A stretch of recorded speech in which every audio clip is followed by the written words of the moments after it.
A solid scrum. And Marcus with a huge step, and he's away. Smith tries to free himself. Caden Murley is there on his own now, uses a bit of power into the 22. Flings it off the ground, and Quinn's now attacking with abandon. Smith gets Marler going out wide. Lovely play by Quinns, and the chase is on for the kick through. Fresh on the field, Beard can't quite get there. What an entrance that would have been for the young winger. Beautiful play by Quinns. Would have been try of the season, that. Absolutely sensational. The original break. He just keeps going, doesn't he? He's fantastic when he gives him some space. Lovely step, and Smith goes through, keeps the ball alive to Murley. And they play quickly, Quinns. And the ball is there for them. What an effort this is by the 14 men. Can't quite get it there. Kerr spins it out. Marchant flings it wide. Real chance now. Murley for the try. Well, what an effort this is by Harlequins. By the 14 men. Conversion to come to draw level. And it is only the travelling supporters who cheer inside La Défense. Wait till you see the take off the back of the line out from Walker. Look at this, over his head, Dink takes it out the sky, brilliant from the hooker. They recycle, Esterhuizen goes for the line, doesn't quite make it. Marchant throws the long pass, he's a walk-in, isn't he, this scenario? The Garak, who's been absolutely everywhere defensively. And you just see there, Spring doesn't quite get there, does he? No, Murley can finish. Second try for him. A third try for Harlequins, still with that yellow card above. Fine, I was happy. Dombrandt waiting to come back on. And the try has been confirmed as good. And he's had a couple of kicks from near enough this exact position here. Who was it that put the little dink in the forward? Was it Herbst on the far side when Beard nearly scored? I'd love the guys in the studio to take a look at that after the match. That was almost the best try you've ever seen. Finished with a second row grubber out wide. So 14 minutes to go. 14 men in the field for Harlequins, but Marcus Smith with a chance to level things up.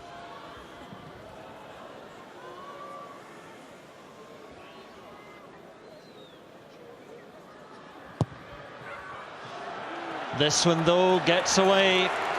So 2 points the difference, but Racing rocked for now.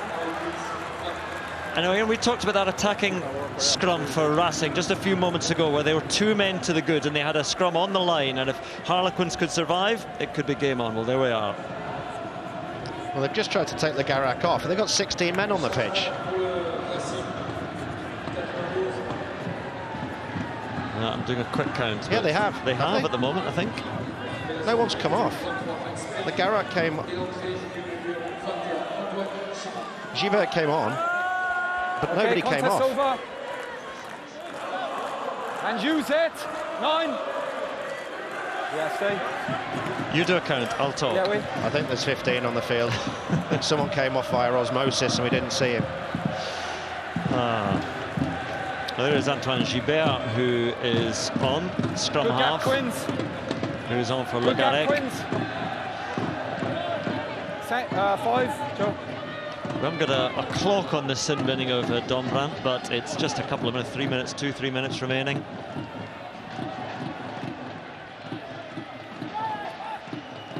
Camille Chat.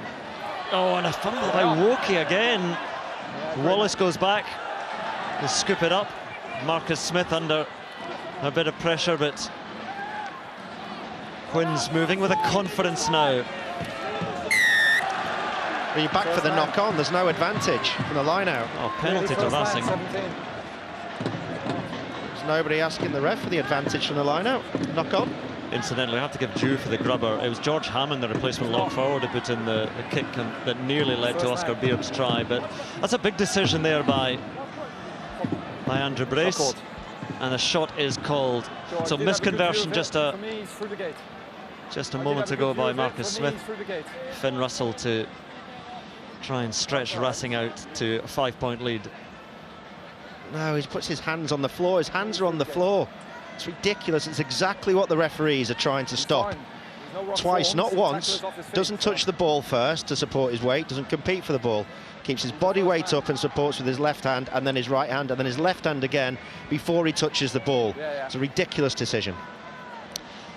And a big decision again, because when you have a kicker of the quality of Finn Russell, 4 from 4 so far, Racing expects just inside the upright, and there is that 5-point lead for Racing. Dombrandt not far from returning. It's going to be a big final 10 minutes here. Here we are. He's on Dombrandt. So back on the field, back up to 15.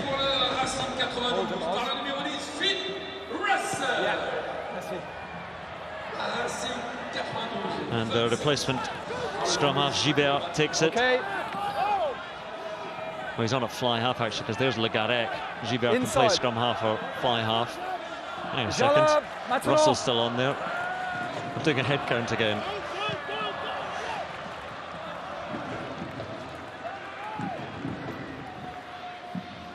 Five-point lead, but as we said, with 10 minutes to go, you don't back against Quins.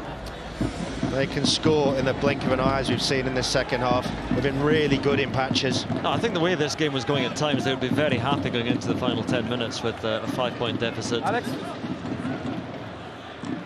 And there's still plenty of heads-up bustle about Quins. And guys, what's the numbers? Simon. Okay. There's that switch again, as you see Russell going out in defensive formation, goes out to outside centre. And then Racing steal the line out, so suddenly it's Saili who kicks and rather gives it away to kick too long, and David has plenty of time to consider his options. Fiku gets to him.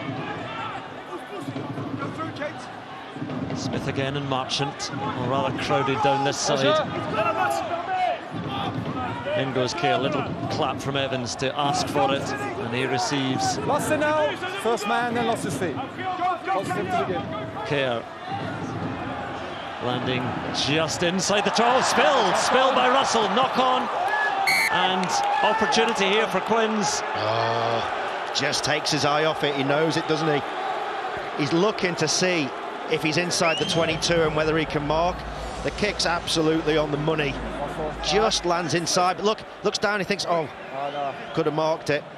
Number 10 lost it on, let's go. Kevin Early does really well to get past all the blockers to just get in the eye line of Finn Russell there. Yeah, go ahead, Joy. So Joy Neville is having a chat with Andrew Brace, while Joe Marler is down receiving treatment. So check-in, deliberate knock-on. Checking a deliberate knock-on. So knock on there. Oh yes, there's Talfa Fanur coming in. The player with the orange boots has his right arm out and slaps the ball this is true. deliberately forward. Well, the question is, if it is deliberate, is there any cover? And if there isn't, is it a penalty try to Quins? I don't think any more. We'll need to take a high shot for that. There's a Racing player in behind there. Well, Andrew Brace saying there is a Racing player in behind. So 21 is coming in behind, and that is Gibert. Knock-on and yellow card. Ah. Yes. Yellow card. I agree. Yeah, it's definitely yellow, but it's not a penalty try because 21's in behind, right? So Donovan Talfa Fanua is going to be off here. I agree. And the Quins fans cheer again 21. because they are going to have the man advantage going into 21. The last 8-9 minutes here. It's only a penalty, not a penalty try because 21's in behind. 21's in behind. So off goes Donovan Talfa Fanua. And what a position here for Harlequins. Marcus Smith to the corner. Good work, Joy. Drive's gone well so far for Quins. Just got to get the setup right. Make sure they're secure. Racing have only stopped them when they've sacked them immediately in the previous ones. There's George Hammond, the replacement lock forward. Thought it was going to him for a moment, and it's a mess from Quins at the line out.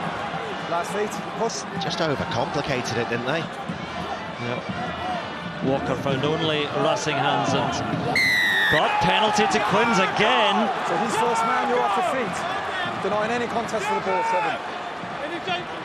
And the man penalised there is Penyama Narasir, the Fijian, who's come on for Kamil Shah's replacement hooker.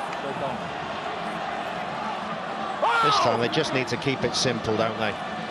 Win the ball at 2, secure it, and see if you can drive them over. Well, we talked about how difficult it will be for Racing to qualify, even if they win with a bonus point here. I mean, if they can't win, if they suffer defeat, then they remove all doubt, and they will be out. But Quins can just about take their place in the knockout stages with a victory here. Good take by Dombrand back in the field, and look at them all roaring. Down it goes, penalty. I mean, that was heading for the try line. Kerr goes in, sends it over, can't quite reach it, but they'll come back for that penalty, and it's another card. 17. And the man heading off is Eddie Benarous, I think, the replacement prop. It is. And again, when a man's sin bin there and the ball is brought down that close to the line, Harlequins will say that was a nailed-on try. But the yellow cards start to appear above the name of Racing 92 now.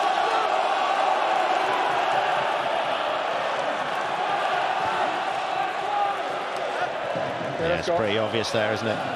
Let's go. Lovely kick at the outside of the boot from Danny Kerr. Stitches his mate up though, March, and puts it right on the posts.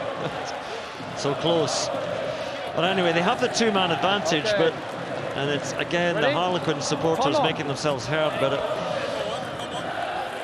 this is where you always can't chase it immediately, thinking we've got a two-man advantage, but you've still got to play the game properly and not immediately expect the try to come. Yeah, 8. Yeah. So I have to find front rowers. So Baudon will go off, and Fogi Shashvili will come back on to give us a full complement in the front row. Okay, let's go, Quins. So they're missing a back and a forward, Racing, as Harlequins were not that long ago. Scrums have been really good now. Let's keep them. Let's go. Time on. Yunne Herbst gets ready for one big heave in this scrum. Caden Murley just skirting around, lurking on that blind side. There's only one player this is going to. He's from South Africa. He's about 19 stone. And he's almost impossible to stop from 5 metres. It's the new inside centre versus the old one. Esterhazen versus Healy. Who can he stop him? Stay up one. Harlequins just beginning to get a little bit of go forwards. Racing do enough though to halt it. Use it now. Dombrand flicks it to Kerr. Looks for it was looking for Marchant. No, that's deliberate. He can't catch it. It's another sin bin. That has to be, even though they're 2 down already. You would think it has to be another sin binning, but no. But not on unless Joy confirms. Look at Finn Russell. They just overcomplicated it. Let's go. That has to be a yellow card. Has to be sin bin. It's a yellow card.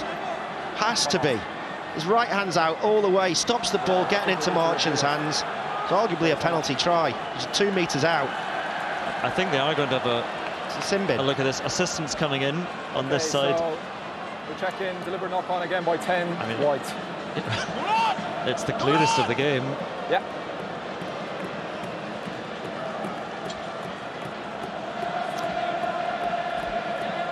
Well, 5 minutes to go and still a 5-point lead for Racing. Can I get those angles, please? But it's surely a lead which is going to disappear very soon. There's nobody there. Isolated on that big screen.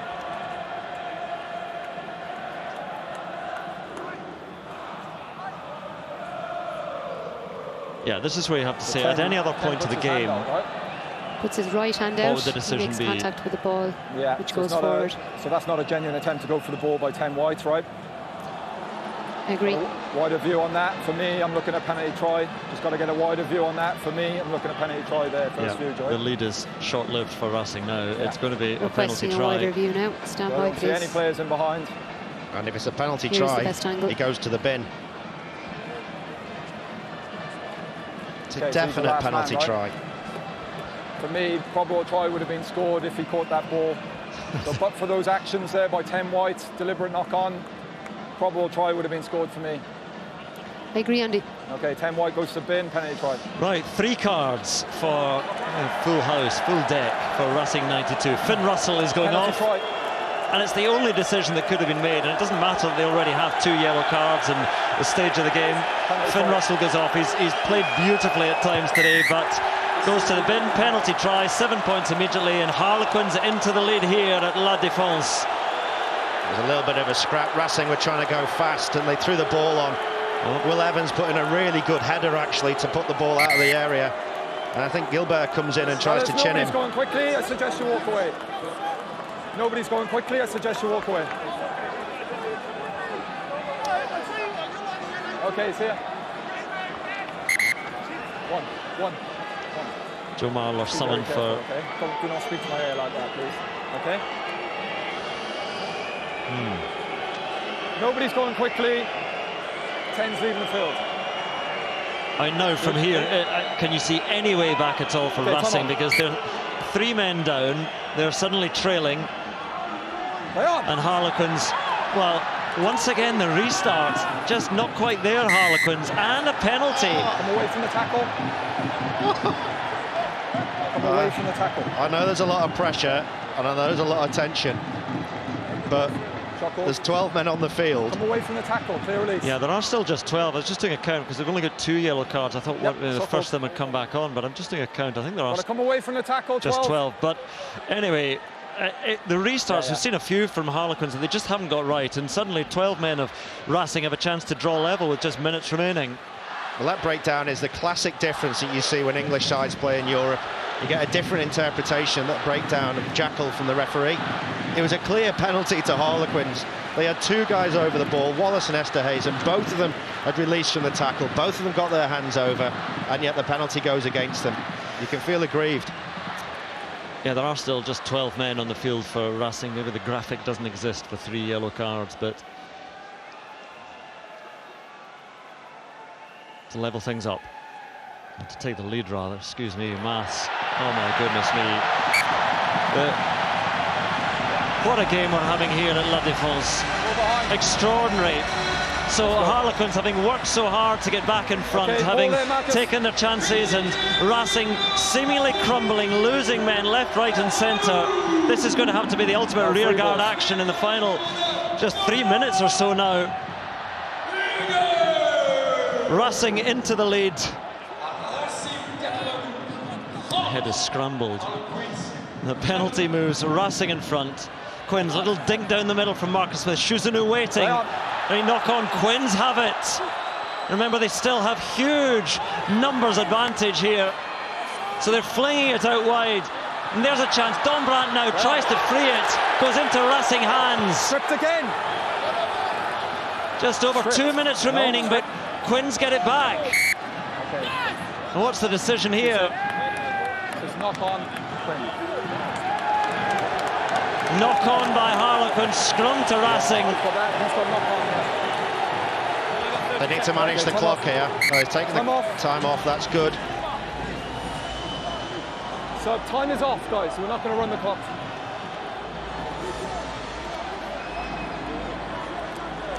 Okay, so knocked on Pete, yeah? Okay, let's go. I'm just looking at the breakdown there. Yeah. Dombrandt trying to free that ball. Again, was that pass on? Goes only to Imhoff. I'm not sure where the knock-on is. It's a good steal from Esterhazy. Imhoff tries to force the ball off his own body because he thinks he's going into touch. This is a massive scrum. You've got to think penalty time for Quins here. Well, they'll be throwing everything into this. A game which they thought they'd come back to take. And the 12 men of Racing getting a miraculous penalty to take the lead again. And it's a good scrum and a good charge as well. Onside. Yeah, last feet. Racing looking to close this out. Great kick. Get it off. Get it well off so they can't counter. Wonderful kick that. The Quins are going to have one more shot, you think, off the top here. They've got to put all 7 forwards into the line out, Quins. try and open up the field. Again, a reminder, it's just 2 yellow cards above the name of Racing 92, but they've still got three off. There are 12 on the field for Racing 92. 1 minute remaining. Have to win the line out here. Oh, stolen by Racing. What a win that is.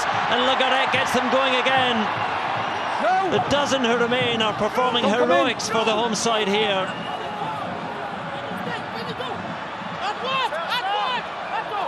Into the final minute. Restez debout. Carried on by Last feet, push. Narasia. In goes Legaret. Just pointing the way. They'll look to do these short carries through the forward, see out the clock. And the game is slipping away from Harlequins.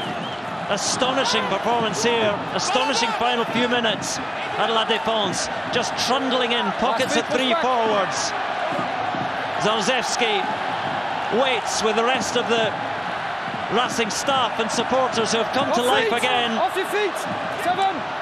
The clock ticking down. And Racing haven't had many victories to celebrate of late. The clock is red, off it goes, and they can celebrate now. Well, they had victory, then they were staring at defeat, and they take victory in the end. And Harlequins, that is going to hurt. They will take 1 point from this trip to Paris, but they thought they had it all. And instead they'll have to do it all next week to qualify. What a game.